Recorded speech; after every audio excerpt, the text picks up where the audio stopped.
Kublai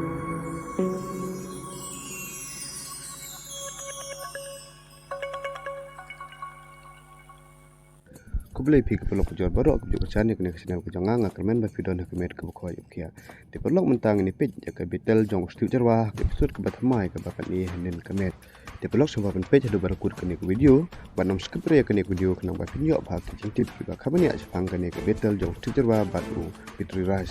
Bata tip ruhang ni balai usakti kepur usak pen sistem muhab an sai kali tang dak benta jong ustiu jarwah. Di pelok kena ke episode pertama ke India berdasar versus Super dan ka Wanra ya Chunky Pandey pada Shakti Kapoor. Chunky Pandey wan ban support ya ke India berdasar Shakti Kapoor pada wan ban support ya ke Super dan Di pelok haswa ke jeng syat jong stu cerwahan yang kemet dan kajing itong hap yang Shakti Kapoor pada Chunky Pandey. Kajing itong jongki kalung kumne ka ubasarem wahab ban side kali.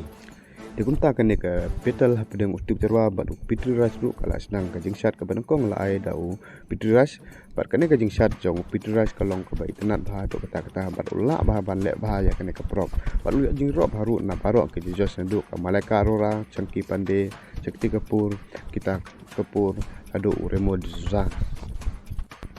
Pepet ya kane kajing syat jong Fitri Raj ustuk terwa ulla rem lepah Fitri Raj sama kajing syat jong Fitri Raj kalong ke bai tenat bah do kata nang tahaden beldep Fitri Raj la ai kajing syat da ustuk jerwa kane kajing syat jong ustuk jerwa ru kalong kami tenat bah do kata bat uli jing ro baru na barok ke jujas nduk Shakti Kapoor ka Malaika Arora Chunky Pandey Remo D'Souza bat ka kita Kapoor ki jujas ki poi mu dusu ba ustuk jerwa ula ban pentam ya Fitri Raj nama ba kajing syat jong Fitri Raj kalong ka bes bah do kata tahaden kajing bisar punya ada Remo D'Souza ula ai kajing job cha ustuk jerwa Dikumta ke India berdasar kali asan point bat ke Super dan saru kali asan point.